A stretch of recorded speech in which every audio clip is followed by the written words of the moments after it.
Is this the beginning of a new trend in that region? Well, for sure, this is the end of an era because for the first time, as you said, there is a change of power, which I think everybody will agree with is healthy because for 36 years, the socialist government was ruling in Andalusia. A new trend, it's You think it's a good thing? It's a good thing that there is a change of power, of course, because the parties need to alternate because otherwise there is a risk that some corruption cases or some clientelism could spread as it happened, for example, in Andalusia. And second part of your question, whether this is the beginning of a trend, it's still to be seen because for sure the eruption of VOX has shaken the Spanish politics. We were considered as almost the last member state without a far-right party. This is no longer the case. Next year, we will have local, regional, European elections and maybe also national elections. So for sure, what we need to see is whether VOX could capitalize this small momentum and keep growing. In fact, let's find out. Let's cross now to Madrid to give us more insight on this. We have Ivan Espinosa, the head of international relations with VOX. All right, now that the VOX is in this position, what is the plan? How is the party going to capitalize on this kingmaker position that it has? Well, hi, Teza, first of all. Second of all, I'd like to start off by saying, I don't consider that it's a fair label to say that we're a far-right party. I've many times heard that, Spain is the exception, the only country without a far-right party in Europe. That's been shaken now. Well, no, that's not the case. Spain is still the only country, one of the few countries in Europe without a far-right party. What happens is Spain was the only country where everybody was a social democrat. And so anybody who comes along and starts questioning social democrats in Spain is considered, of course, far-right. That's just not the case here. Now, as to VOX's plans, I think they're very clear. We have a very clear agenda. We've been talking about it for last few weeks here in Spain.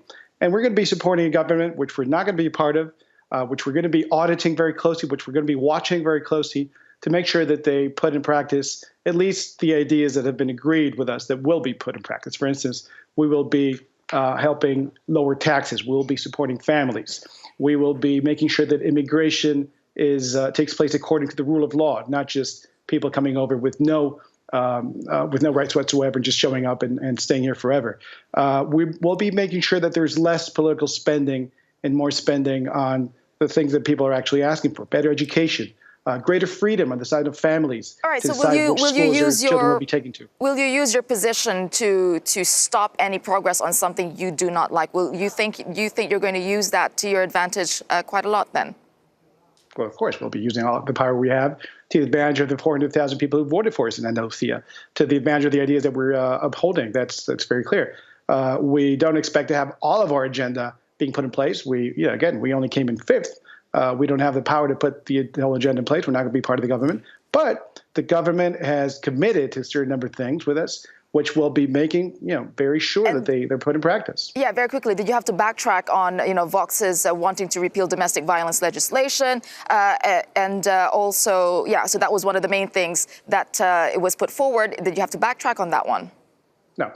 What we see in Spain is a huge advance of the gender ideology in general, and a huge defeat, or has been happening, huge defeat for the families. What we have been supporting and always will be supporting is families versus gender ideology. I think we're being very helpful to supporting families in Andalusia, and we will be even more helpful in the future in the rest of Spain, defeating a gender ideology, which is doing a lot of damage to Spanish families and families in the Western world in general. Ivan, Darren here. Can I just ask a quick question? You say you're not a far-right party. Do you support Marine Le Pen in France? We don't support anybody outside of Spain. Our focus is in Spain. We have no religion. So your leader didn't go campaigning for Marine Le Pen? No, our leader's never been campaigning for anybody else outside of Spain. But just so you know, Darren, we've been meeting with people in Europe from different parties. We've been meeting with people from, the Conservatives in the UK. Do you consider that far right? We've been seeing people from, the Poles who are in government. The Peace, is that far right? Maybe it is. I don't know. We've been seeing people from the PBE. We've been seeing people from the ECR. Those are considered far right, then fine, we'll be far right. But that's not what we are. All right, thank you for that, Ivan Espinosa, for joining us and giving us VOX's point of view. Anna, maybe you can react to what Ivan was saying. Yes, he said that they don't support Marine Le Pen, but Marine Le Pen write a tweet the same day of the elections and also yesterday with support to the new president. I think they are very far-right wing political party. I think they are really a danger for women, for LGBTI persons, because the declarations are really extremely right-wing in the sense of democracy. They have a conditionality on democracy, but also in subjects as the historical memory. They are abolish the general direction of historical memory, and they began yesterday with the mention to Federico García Lorca.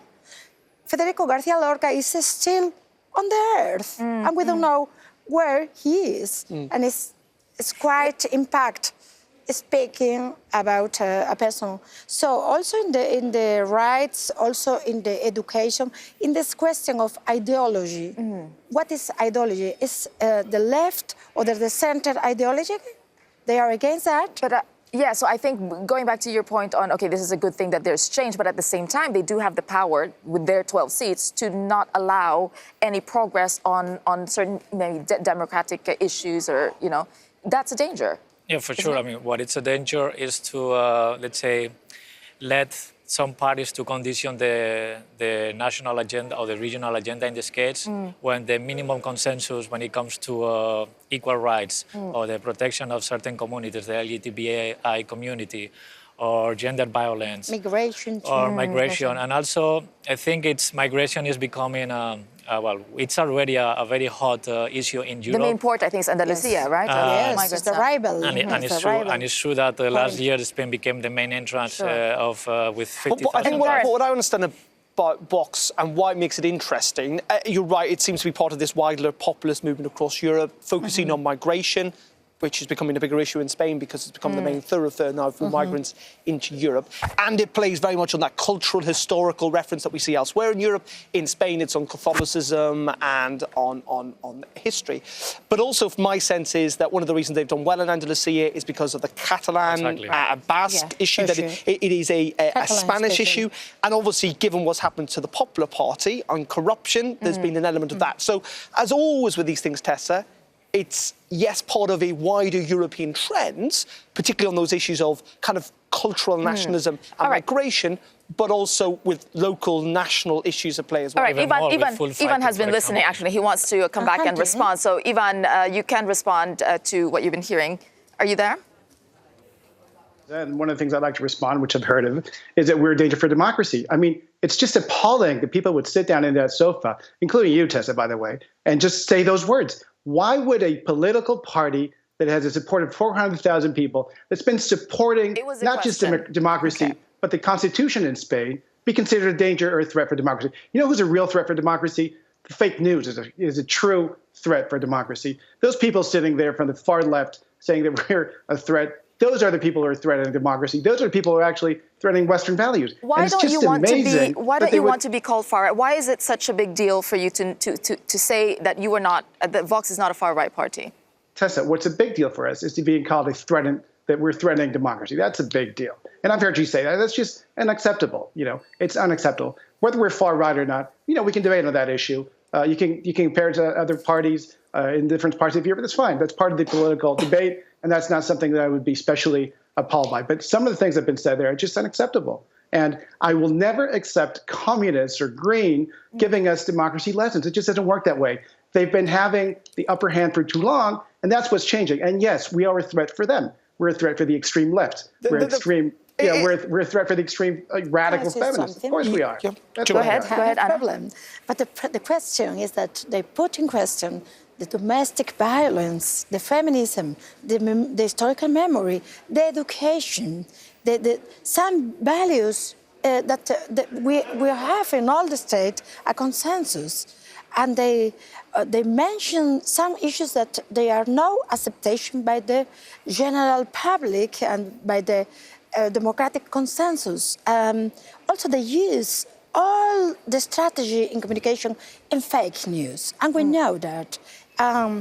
the qualification is not made by me, it's made by the press, by the main press in Spain. And I think the main press in Spain is not extreme left or left. It's more right. And my point would be, if there's any fake news, maybe it is on your position about Marine Le Pen, because from what I know, she is a big supporter of yours, and you guys are a big supporter of hers.